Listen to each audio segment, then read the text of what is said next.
क्या हम अपनी जन्म कुंडली दिखा करके ये भी पता कर सकते हैं कि हमें किस फील्ड में अपना कार्य करना चाहिए? अगर उसकी कुंडली में कुछ हो गया, त्रिशंकु देखना पड़ेगा, उसके सारे ग्रहों के बल देखने पड़ेंगे, षटबल। फिर उसके अगर कुछ खराब हो रहा है तो उसके षोडश वर्ग यानी कि आपको एक ग्रह के लिए उसकी 16 कुंडलियां देखनी होंगी। अच्छा, दूसरा मुझे एक और चीज बताइए, क्या जो मंत्र दिए जाते हैं, जो मंत्र जब बताते हैं, क्या वो वाकई में जीवन बदल सकते हैं मंत्र? क्या जब कुंडली के अंदर जब लिखा हुआ है कि भाई आपकी कुंडली में आपको ये झेलना पड़ेगा, तो फिर स्टोन और रत्न कैसे बदल देंगे उस चीज को? उस पर आपका क्या कहना है? क्या ज्योतिष किसी का भाग्य बदल सकता है? ओम नमो नारायण दोस्तों, स्वागत है आपका फिर से हमारी एक और नई वीडियो में। और आज का टॉपिक थोड़ा रुद्राक्ष से हटके है। आज का टॉपिक है ज्योतिष, क्योंकि ज्योतिष को लेके अभी इंडिया के अंदर बड़ा हाइक बनी हुई है, क्योंकि हर कोई अपना भविष्य से ना जान के अपनी जन्म कुंडली दिखा के वो ये चाहता है कि बस एकदम फटाफट सारी चीज़ें हो जाए, और अगर नहीं हो पा रही हैं तो कुछ रत्न पहन लें, कुछ ऐसे उपाय जान लें कि वो सारी चीज़ें जो 2-3 साल में होने वाली है वो बस एकदम से हो जाए। तो हमारे साथ में भैया, नमस्कार। हर हर महादेव भैया, सबसे पहले तो मैं आपसे ये जानना चाहूँगा, ये जो ज्योतिष विषय है, ये ज्योतिष विषय आया कहाँ से है और इसका यूज़ मेनली होता किस तरीके से है? देखिए जी, ज्योतिष जो है ये हमारे ऋषि मुनियों की दी हुई एक ऐसी विद्या है जिससे हम व्यक्ति के जीवन के दुख और सुख का विचार करते हैं। उसके जीवन में आने वाले कौन से समय में कौन सा दुख आ रहा है, कौन सा सुख आ रहा है, और वो जो लोग होते थे वो वैज्ञानिक लोग होते थे। उनकी वजह से, अपनी वैज्ञानिक गणनाओं की वजह से वो एक ऐसे उपाय भी देते थे, ऐसे आपको सरल चीज़ें बताते थे कि आपको उससे लाभ हो सकता है और आप उसमें कार्य सिद्धि कर सकते हैं। इसके लिए व्यक्ति को आजकल अगर जानना हो तो सबसे बढ़िया होता है कि उसकी सबसे पहले तो बर्थ डिटेल चाहिए। बर्थ डिटेल में उसका नाम, उसकी जन्म तिथि, जन्म समय और जन्म स्थान।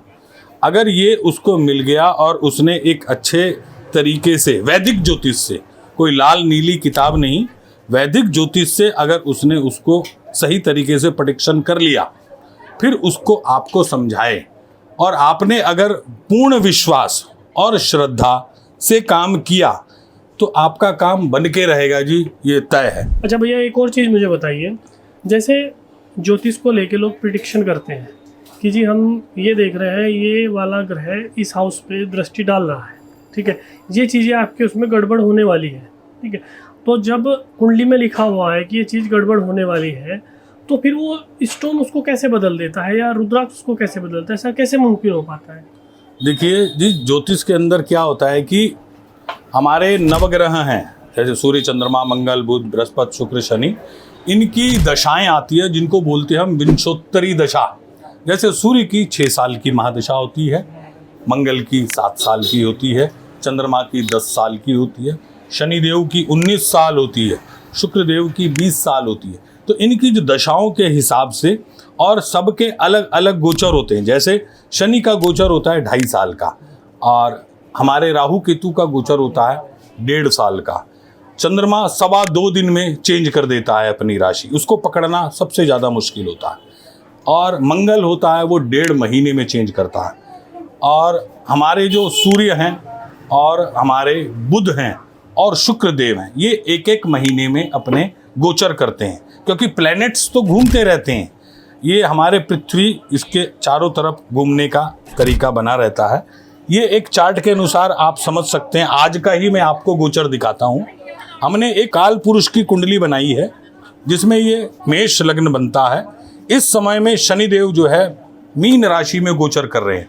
मीन राशि में गोचर कर रहे हैं तो ये दशम और एकादश लाभ भाव के मालिक के 12वें में बैठे हैं। जिनके भी मेष लग्न में केंद्र त्रिकोणों के मालिक अगर कहीं शनिदेव हैं और वो 6ठे, 8वें और 12वें भाव में बैठे हैं तो उनको परेशानी होनी तय है। ऐसे ही देवगुरु बृहस्पति गुरु ये बहुत बढ़िया जगह में बैठे हैं, अपने भाग्य स्थान को देख रहे हैं। आप जो दृष्टि की बात कह रहे थे, इनकी 3 दृष्टियां होती हैं, 5वीं, 7वीं सबकी होती है और 9वीं। ये 3 दृष्टियों से, पहले 5वीं 7वीं से आपके भाग्य को देख रहे हैं, चमका रहे हैं।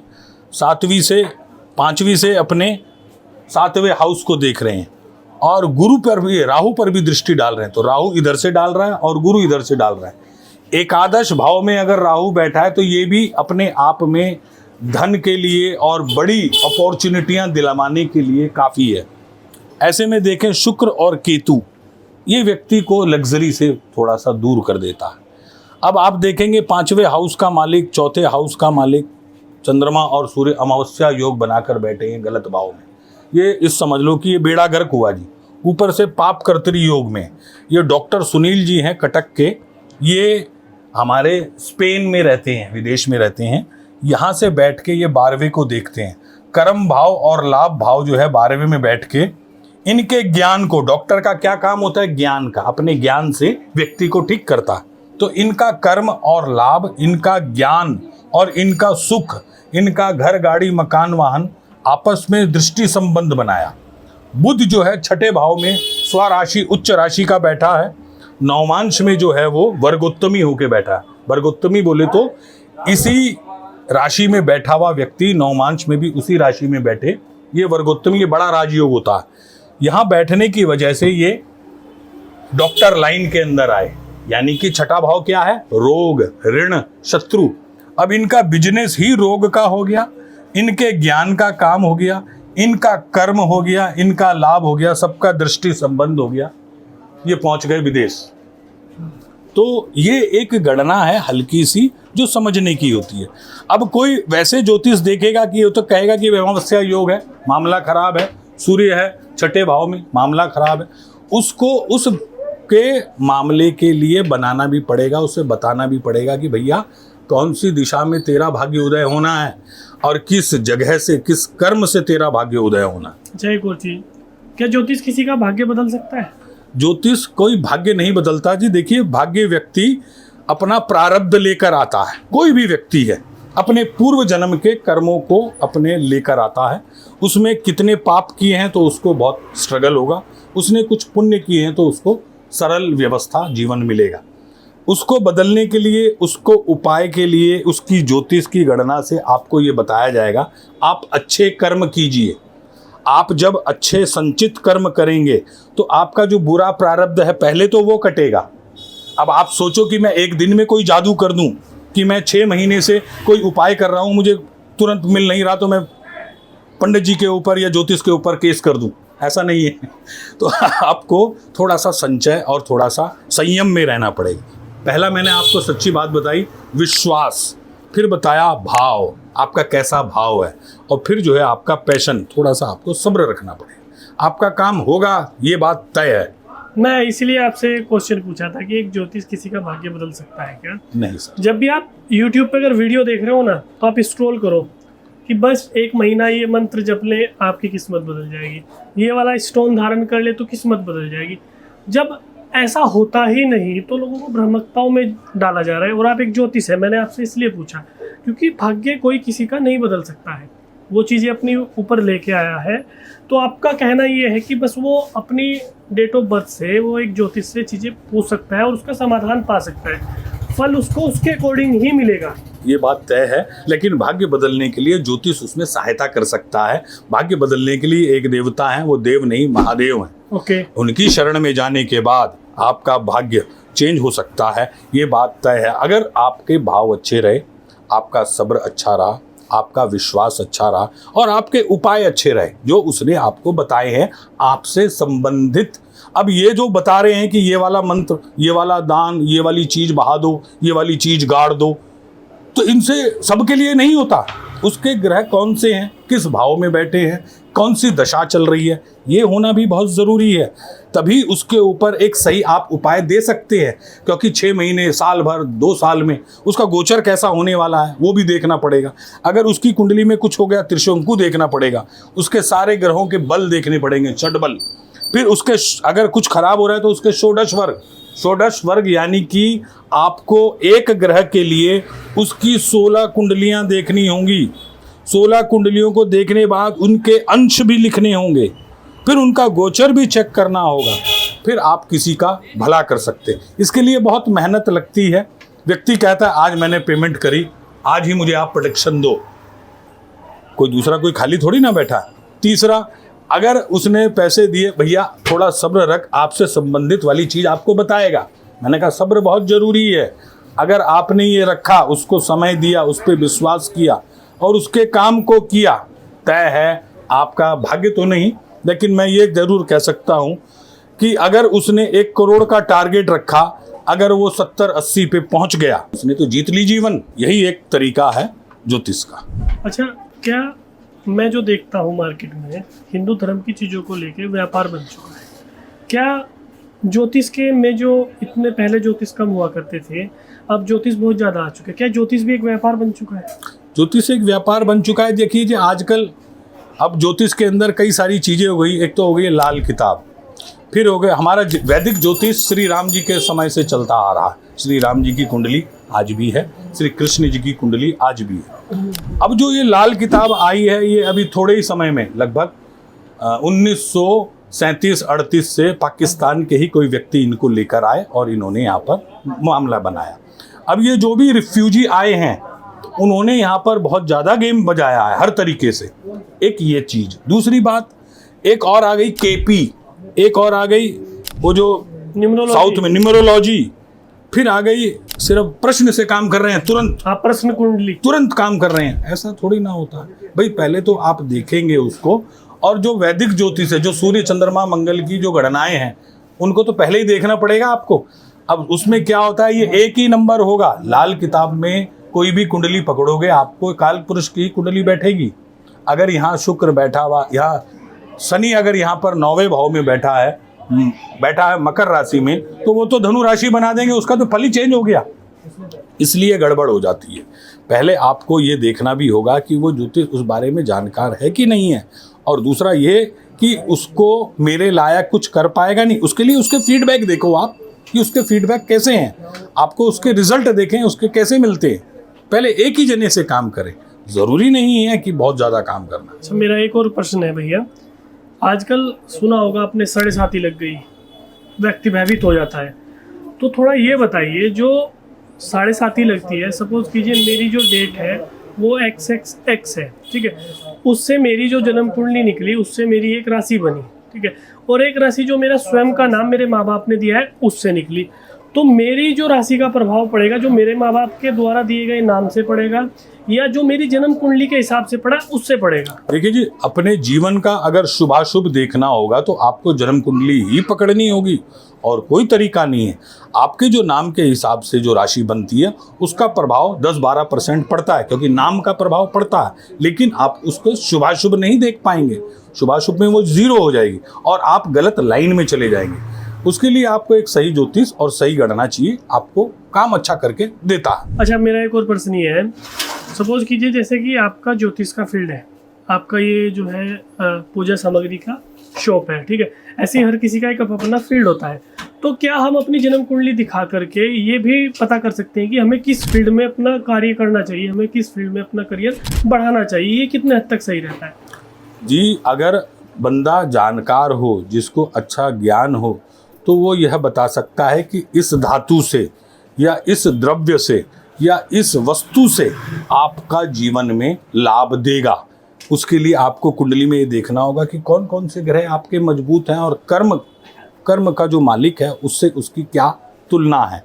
उससे आपको सही जगह में आपका इन्वेस्ट होना, सही जगह में आपका घर गाड़ी मकान बनना, सही समय में आपकी संतान होनी, सही समय में आपकी शादी होनी, इन सब चीज़ों को एक कुंडली देखकर ही बताया जा सकता है, और कोई तरीका नहीं है। अंदाज में जो आपने YouTube के ज्ञान बताए, आजकल सारे ज्ञान चंद भरे हुए हैं, सब YouTube पर बैठे हैं, सारे ज्ञान चंद भरे हुए हैं, और एक से एक मामला है। हम किसी के लिए गलत टिप्पणी नहीं करते, हम तो ये कहते हैं पहले उसका वो होना चाहिए बेस, उसका क्या वो है, तभी तो आप उसको बता पाएंगे कि भाई वो करने लायक है कि नहीं है। आपने उसको कोई उपाय बता दिया, उसकी तो वो भाग्य से अपने भाग्य का ही वो दान किए जा रहा है, अपने भाग्य को ही गाड़े जा रहा है, अपने भाग्य को ही वो उड़ाए जा रहा है, उससे तो अपना नुकसान होगा ना जी। तो अपने जीवन को कभी भी गलत वे में न लें और गलत लोगों के हाथ में न पड़ें। अच्छा, दूसरा मुझे एक और चीज़ बताइए, क्या जो मंत्र दिए जाते हैं, जो मंत्र जब बताते हैं, क्या वो वाकई में जीवन बदल सकते हैं मंत्र? देखिए जी, हमारे वैदिक ज्योतिष और हमारे वैदिक धर्म में वैदिक मंत्रों का बड़ा ही अच्छा प्रभाव है। उसको लेने के लिए आजकल शास्त्रीय अर्थ है कि आपको किसी गुरु के मुख से ही लिया जाए, ज़्यादा अच्छा होता है। फिर उसको क्या तरीका होता है कि उस तरीके से आपको जाप किया जाए, फिर उसकी कितनी मात्रा से आपको जाप किया जाए, क्योंकि हर चीज़ की एक मात्रा ज़रूरी है। अब एकदम से अगर हम आपको 11 माला करने के लिए दे देंगे तो वो ओवरडोज भी किसी चीज़ की होनी नहीं चाहिए। लिमिट हर चीज़ के लिए अच्छी है। क्या जब कुंडली के अंदर जब लिखा हुआ है कि भाई आपकी कुंडली में आपको ये झेलना पड़ेगा, तो फिर स्टोन और रतन कैसे बदल देंगे उस चीज़ को? उस पर आपको क्या कहना है? देखिए जी, हमारे जो अच्छे ग्रह हैं, अच्छे बोले तो जो हमारे मजबूत है, मजबूत भी कैसे देखेंगे भाई? कुंडली के अनुसार ही देखेंगे कि आपके लग्न का मालिक कौन है, आपका त्रिकोण का मालिक कौन है, आपके केंद्रों के मालिक कौन है, और वो किस स्थिति में बैठे हैं। अगर वो मजबूत हैं और आपके लग्नेश के, और फिर समय से दशा, अंतर दशा, प्रत्यंतर दशा, सूक्ष्म दशा में आने वाले हैं, और गोचर भी आपके मतलब का बना हुआ है, तो आपको वो 1000% फायदा देते हैं। जैसे मूंगे के लिए मैंने बताया, मंगल की 7 साल की उसकी महादशा होती है, तो उस पीरियड में कौन कौन से उसके मित्र आएंगे कि उसको फायदा दे। कोई भी ग्रह की दशा और अंतरदशा में फल नहीं मिलता, उसके मित्रों में उसका शुभ फल मिलता है। जैसे मंगल का अगर मित्र चंद्रमा है तो जब उसकी अंतरदशा आएगी तब मिलेगा। जैसे शनिदेव की महादशा 19 साल की है, शुक्र जब भी आएगा 2.5-3 साल के लिए आएगा, वो पीरियड आपके लिए टॉप होगा। और किसी भी प्रकार के काल सर्प दोष से डरने की आवश्यकता नहीं। काल सर्प दोष में बड़े बड़े लोग पैदा हुए हैं, जैसे हमारे सचिन तेंदुलकर, ब्रेट ली, हमारे अब्दुल कलाम आज़ाद, पंडित जवाहरलाल नेहरू, बड़ी बड़ी सेलिब्रिटीज़ हुई हैं, तो डरने की आवश्यकता नहीं। दूसरी बात, हमारे को जो साढ़े साथी किसके लिए होती है? शनिदेव की। साढ़े 7 साल का आपका इसलिए पीरियड आता है कि आपके जो पुराने प्रारब्ध है गलत, उनके आपको फल मिलने हैं। अगर आप किसी गुरु या किसी ज्योतिष के संपर्क में हैं और आपको उससे मिल गया काम, तो आपको वो फ़ायदा होगा। और क्योंकि शनिदेव जो हैं वो न्यायाधीश हैं, न्याय से आपको लाभ देते हैं। अच्छा, मेरा एक और प्रश्न है। जैसे अभी न्यूमरोलॉजी आ चुकी है, ठीक है, न्यूमरोलॉजी में क्या कहते हैं, 1 से लेकर 9 अंक तक की एक होता है, हर किसी का एक पर्टिकुलर नंबर बता दिया डेट ऑफ बर्थ के कि भाई आपका मूलांक ये आ गया, आपका ये आ गया। अब जैसे कहते हैं कि 9 मूलांक वाले को 7 नंबर या कुछ और 2 नंबर बता देते हैं कि वो इनके एंटी हैं। अब सपोज कीजिए कि आपकी और मेरी मित्रता है, ठीक है, मेरा 9 नंबर है और आपका नंबर निकल गया जो 9 नंबर का एंटी है, तो मैंने देखा है कि उसमें आदमी उन चीज़ों को देखते हुए आपस में मतभेद चालू हो जाते हैं। तो क्या ये चीज़ें वाकई में आदमी को फॉलो करनी चाहिए या नहीं करनी चाहिए? देखिए ये तो आजकल का फैशन है, कभी गुलाबी कलर फैशन में होता है, कभी नीला कलर फैशन में होता है, तो आजकल ये न्यूमरोलॉजी भी फैशन है। जैसे कभी पीछे देवता आए थे साईं बाबा, बड़े फैशन में थे। तो ये आपको एक विचार करना चाहिए कि हमारा जो सनातन धर्म है, जो सनातन धर्म को मानता है, उससे संबंधित चीज़ों को अगर फॉलो करेगा तो हमेशा फायदा हो। ये न्यूमरोलॉजी 1 से लेके आपको 9 नंबर तक बता दिया, लेकिन अब उसका आने वाले समय में क्या अच्छा होगा या क्या बुरा होगा कैसे पता लगेगा? कौन इसको प्रोटेक्शन करेगा? कोई भी न्यूमरोलॉजी वाले को बताओ मुझे। डेफिनेटली। अच्छा, ये बात मैंने आपसे सवाल क्यों पूछा है, क्योंकि दिक्कत क्या आ गई है, कुछ रिश्ते, देखिए पहले भी रिश्ते टूटा करते थे, जब से ये सोशल मीडिया का प्रचलन चला है तब से डिवोर्स के केस भी बढ़ गए, आदमी को टेंशन भी होने लगी, सब चीज़ें मतलब अभी उत्पन्न हो गई, उसकी शांति भी भंग हो गई।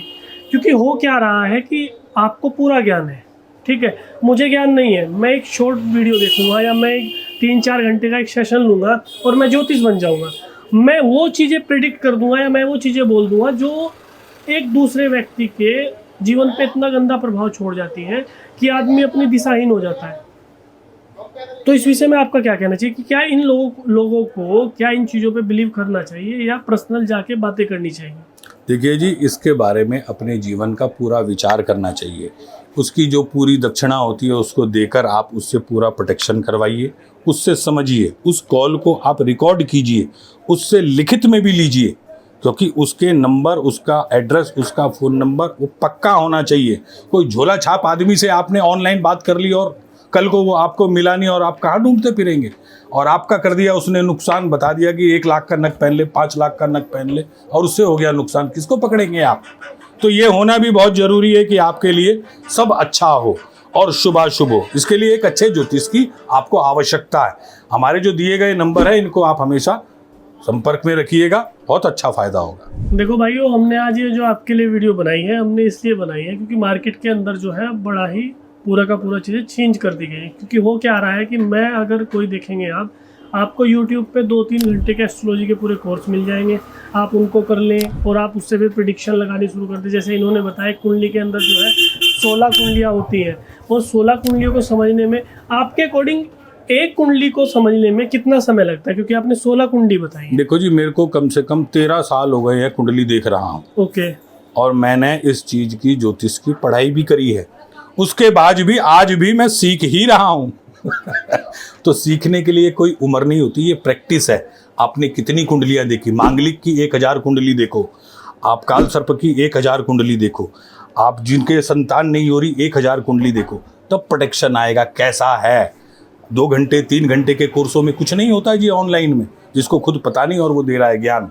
ये हो रहा है यूट्यूब और गूगल बाबा का ज्ञान। पंडित में और ज्योतिष में क्या अंतर है? दिक्कत ये है कि गांव में हमारे जो पंडित होते हैं, लोग उन्हीं को ज्योतिष समझ के अपनी कुंडली दिखा लेते हैं। क्या इसका थोड़ा सा मुझे डिफाइन कीजिए आप। देखिए जी, इसमें क्या होता है कि हमारा सनातन धर्म में जो संस्कृत से विद्या प्राप्त हुए हुए पंडित होते हैं, जो वाकई पढ़ाई करते हैं, ये ज्योतिष एक विषय है, एक ज्योतिष विषय है, एक व्याकरण है, एक साहित्य है, अलग अलग 5, 7, 10 विषय हैं, जिसमें व्यक्ति को हर कुछ तो 12th तक पढ़ना होता है।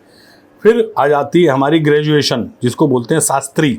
3 उसके अंदर उसको सब्जेक्ट मिलते हैं, तीनों को उसको पढ़ना पड़ता है। जैसे कि BA अगर करेगा तो इंग्लिश, सोशियोलॉजी या फिर इकोनॉमिक्स, ऐसे ही एक विषय ज्योतिष भी आएगा। तो उसने उसका अंश मात्र ज्ञान लिया। लेकिन मैंने बताया ज्योतिष प्रैक्टिस का विषय है। ज्योतिष भी एक डॉक्टरेट की ही एक विषय है। जितना वो प्रैक्टिस करता रहेगा उसको उतना लाभ होगा।